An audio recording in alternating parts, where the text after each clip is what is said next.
13th, this Saturday coming. One of the parents wants bought a ticket. Said to me, how are you feeling for the fight? I said, I feel great, but I feel like I'm peaking a little early. I wish the fight could be this Saturday. That was that. I walked into the school, got Ruben, walking out, my phone rang.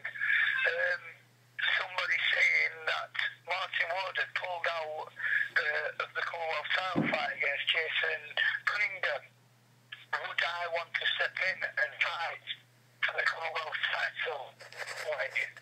So straight away, I was absolutely buzzing. So I rung Ryan up. He was the first person I spoke to. I told him, and he said, come down to the gym. So I went straight down to the Day Caldwell's boxing gym. I just sit down with Ryan, and Ryan says, what do you think? I said, I want to do it. He says, yeah, but we haven't trained for a 12-round fight. We've only been training for a 6-round fight. I said, Ryan, do you believe in me? He said, yeah, of course I do. I said, well, I believe I'm fit enough to do this, and I will win this title.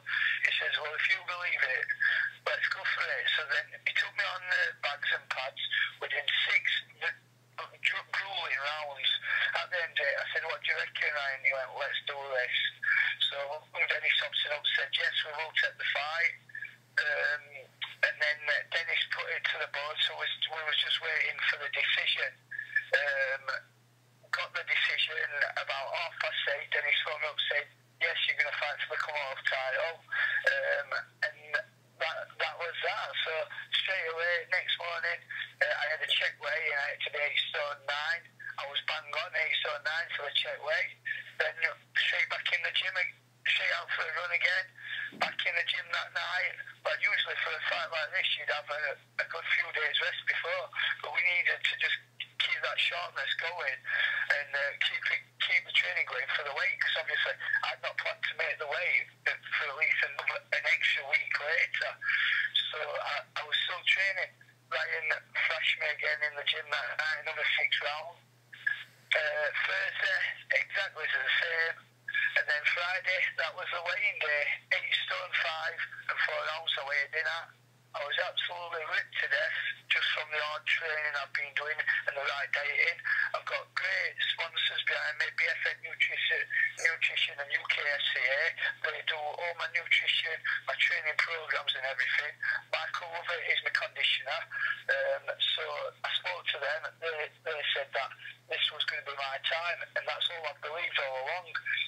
Saturday day, I got up with my kids, sat and watched King Arthur on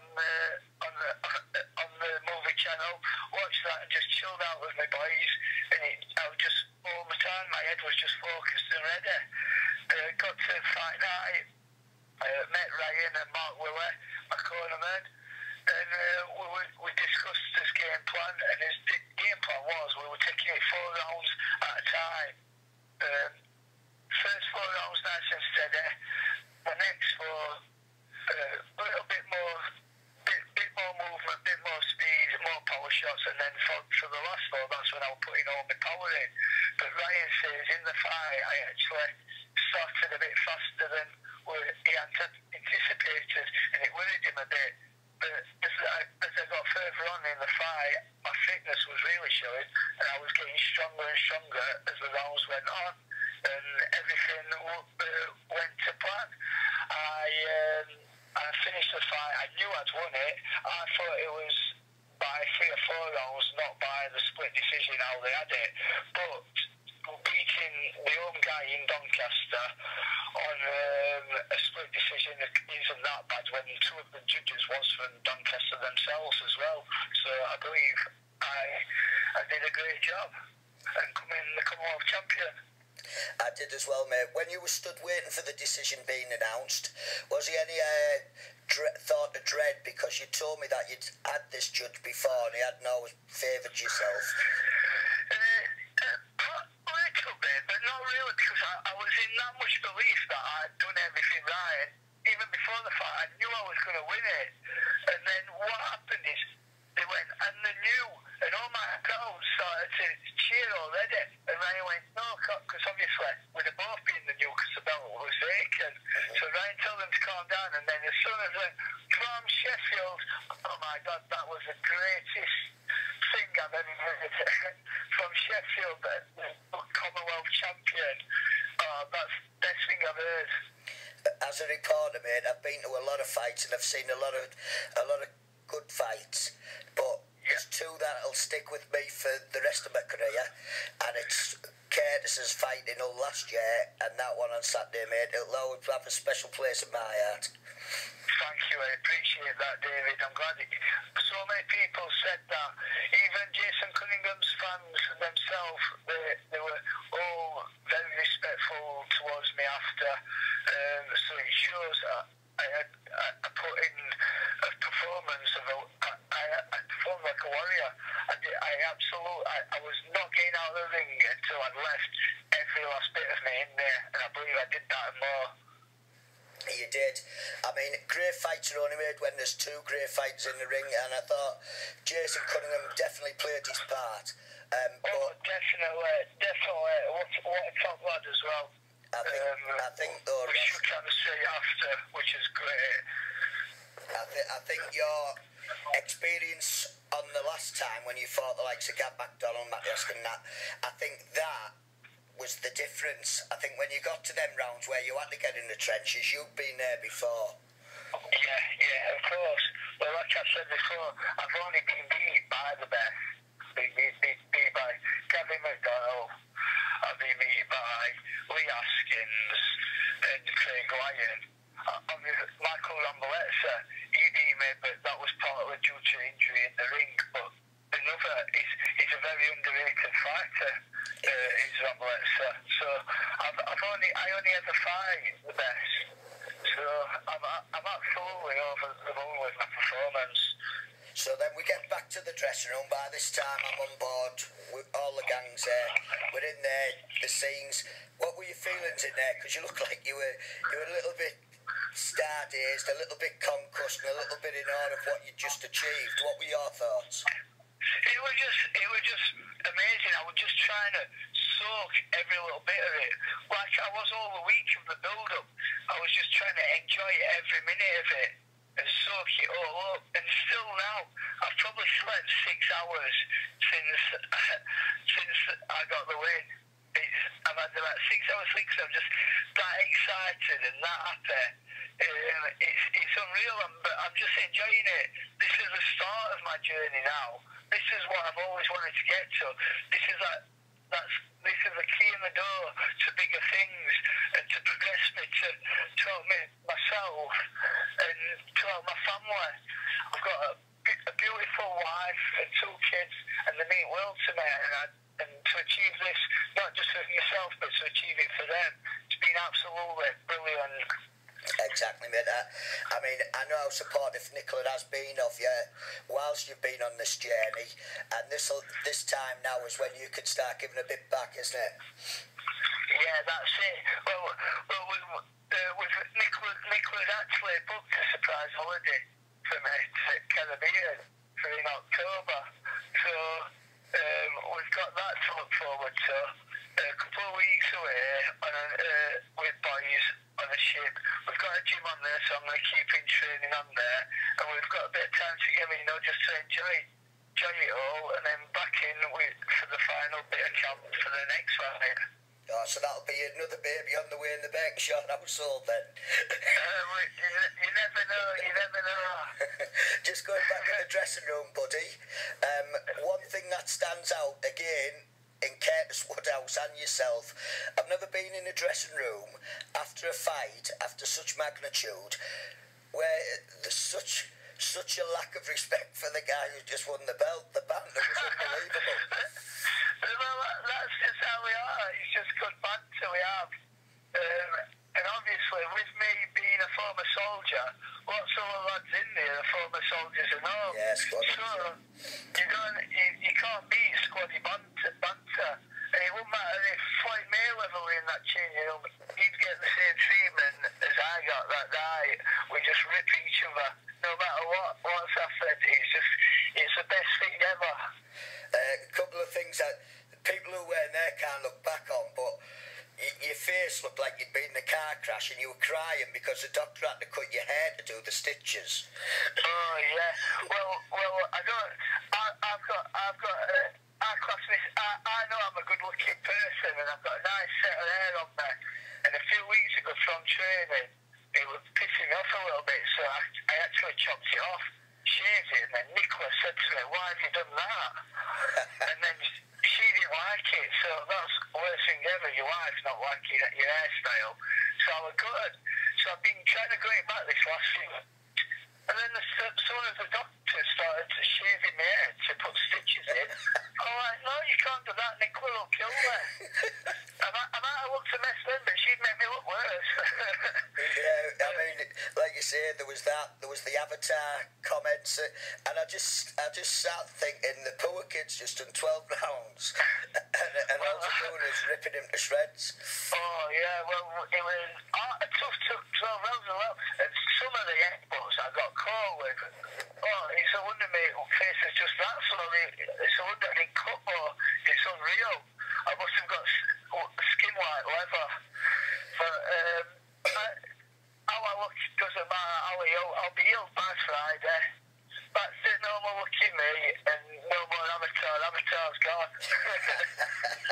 There's the thing when I was sat in the apron, what I will say in Cunning's defence, your styles just didn't match up. Ross is a very upright fighter. You're very low sweeping, looking to counter punch, and you did come into contact, heads, elbows, and all of that. But I think it was just the awkwardness of your styles more than intentional. Yeah. I don't think he did none of it intentional. Neither of us did. It was just a tough battle, and both of us great down on his gum shield at the end. I just wanted it. That's so much more. Some people in the crowd that I've spoken to after, they were like, "Oh, going into the last round, I wanted you to just carry on boxing, going on the jab." But I went into the last round because I wanted to put everything into it and leave it there. And I did, with it coming down to that split decision, because obviously judges, anybody sees a fight differently. So it's just whichever judge liked it more. My style that night, it paid its dividend. It definitely did. So obviously then I've got a 50-mile journey back. Ready for work for 6 in the morning. You lot are lucky buggers. We're off for an Indian. Is that where you went, yeah? Yes, we went to Butler's Balti in Sheffield. The reason we chose this place to go is because when I lost to Craig Lyon for the English title, their old restaurant was just up the hill from where it is now. And I went there and I sat and had my curry and I was absolutely gutted, panning over my curry. So I wanted to, this time, to go and be crying with tears of joy that I'd won the Commonwealth title. So we planned it all before that we were going to go there. And there were about 30 is what went, and we all sat there and had a little celebration. That's lovely, mate. So you get back. What's it been like between then and now? I know everyone wants a piece of you. Bunty's been on here. All the major papers are chasing you. But this recording is an exclusive, isn't it, Ross? Because we have flashed out. Because I've saved this one just for you, David. That's correct. In fact, mate, since my comeback, we started talking a lot long before my comeback was in March, but we started talking back then, and you stuck by me through it all, and that's it, you got the exclusive, I got back to my house, obviously, Saturday night, and, well, it was early hours after we got back from the Indian, and I couldn't sleep. I think I probably had 2 or 3 hours. We got up yesterday, went and fetched his boys from my brother-in-law's house. My boys were absolutely made up. All they were worried about is my face at first, but once I told them they were alright, they were absolutely buzzing with the win. My eldest son, Pharrell, he went playing football, so I went to watch him because I never usually get to do that on a Sunday. His granddad takes him, and I don't usually get to go because I'm usually at the gym or out running. So I went to watch him, and he was happy with that. And then yesterday we went for dinner with the family, Nicola's parents. My dad came because my mum's on holiday at the moment, and then with the Hobson family. We went for a nice Italian and had a sit down and just had a discussion about our future and where we're going to go. We had a great day. Well, let's stick on that. Your future and where you're going to go. Is it the 90-day thing with the Martin Ward then? Maybe it may be, but maybe a little bit longer. We're looking at this December, so it's coming into the period. Because obviously Martin's got the flu at the moment, so once he's recovered, he can't obviously start training camp yet. Anyway, so once he's fully recovered, the talks are going. We're probably looking at around mid-December for me. He's such a nice kid as well, Martin, but I will be defending my title, keeping it, and then moving on to bigger and better things. I know we came across Martin when he fought Stuart Hall and you were on his undercard, but we never learned a lot, did we? Because there was a head clash early on in that fight, wasn't there? No, we didn't. No, we didn't. But I know, such as the other night, when Ross, the boss Burkinshaw, turns up and he's turned on, there's no one beating him. So I just have to stick to what I'm doing best. I don't worry about my opponents now. I just need to worry about. There's only one person what can beat me, and it's the same person what always does it. That's myself. But this time it's all changed. My head's right. I've got a great team around me, doing my mind control, doing my psychologist. Stuart Howe is doing my NLP.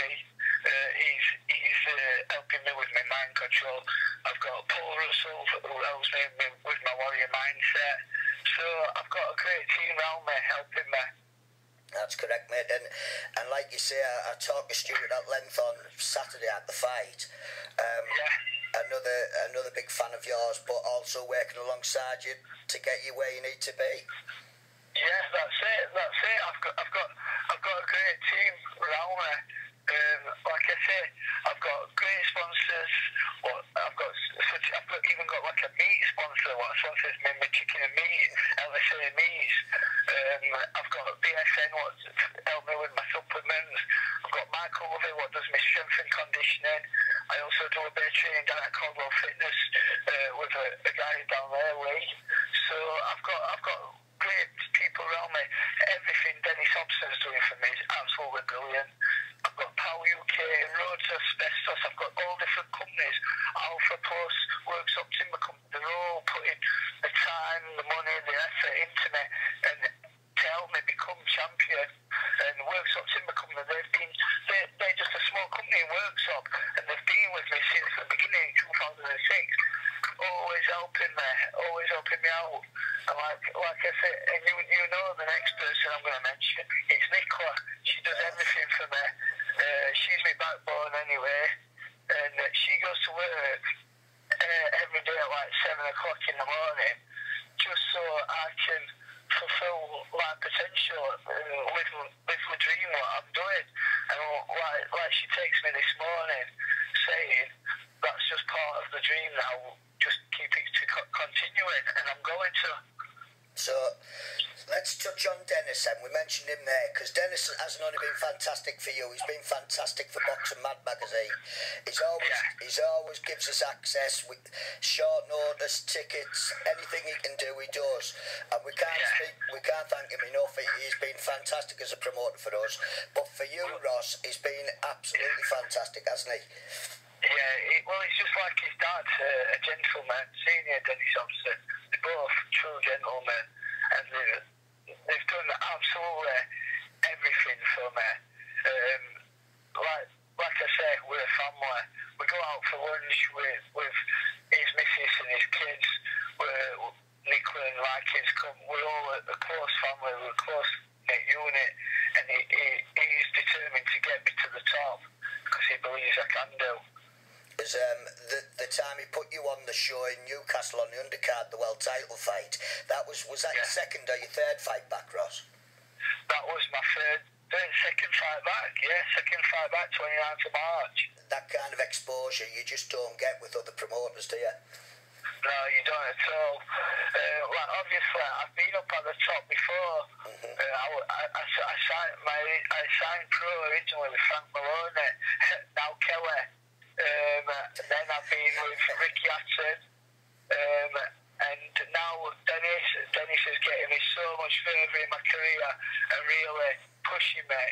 He wants it as much as I do. So you need someone behind you like that. And then Ryan is not against our kid. It's for Ryan, it's like a bit of a passion as well, helping me get to that top level. And now it just shows. It didn't change me. It's just added to me. That's all he's done. Added to what I needed. Gwyn Rose has worked with me for 17 years, and the Army boxing team. I originally started at Ray Gillert's gym, Hillsborough Boys.